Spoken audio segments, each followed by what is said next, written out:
Religious activities may continue, but should either be conducted by remote services or, if conducted in person, should be consistent with the guidelines from the President and the CDC that describe appropriate social distancing to prevent the spread of COVID-19. But now is not the time for large religious gatherings. I mean, we paid this price already. We've learned this lesson. That was New Rochelle and Westchester. So please, now is not the time.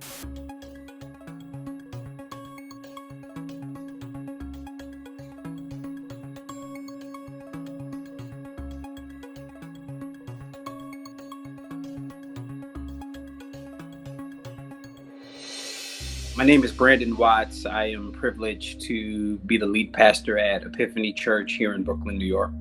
One of my roles and responsibilities is to make sure that I'm protecting our body, protecting our members, protecting those who attend our church. And the only way we could really do that in a safe environment was to make sure that everybody stayed home. So instead of asking people to come to the church and potentially either spread the virus or receiving the virus, we've just asked people intentionally to listen to the government, listen to the CDC.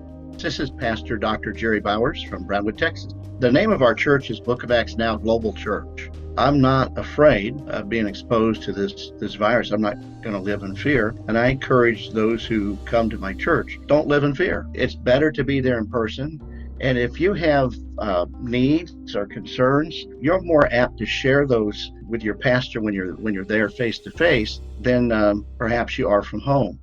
One of the things that makes the church is the ability to be able to gather and meet. And, one of our core convictions as a church is community. One of the things we've tried to adjust to is really the difference between social distancing versus relational distancing.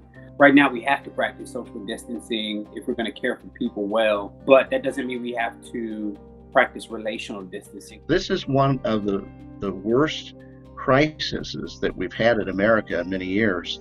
And so most people who connect with a church, their church life is a real part of their support system. So during the worst crisis that many people have been through, we want to take away their support system. I don't think that's a good idea. I think it's a wisdom issue. Yeah, I mean, you're free. No one's gonna stop you from practicing your religion. But I think it's wise in a season to not gather people. This is real. This is not a joke. This is real. And so, as a pastor, when I hear other churches are still gathering, it does concern me. And I also understand the complexity of it. I just would say, don't meet for a season.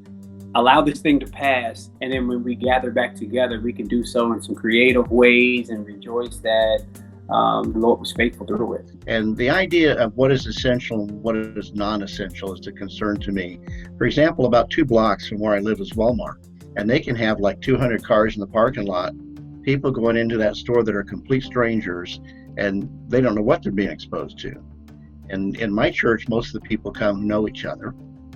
We're practicing safeguards. Walmart, if you go there, there's a retired greeter, and we trust them to guide the public and to ensure their safety.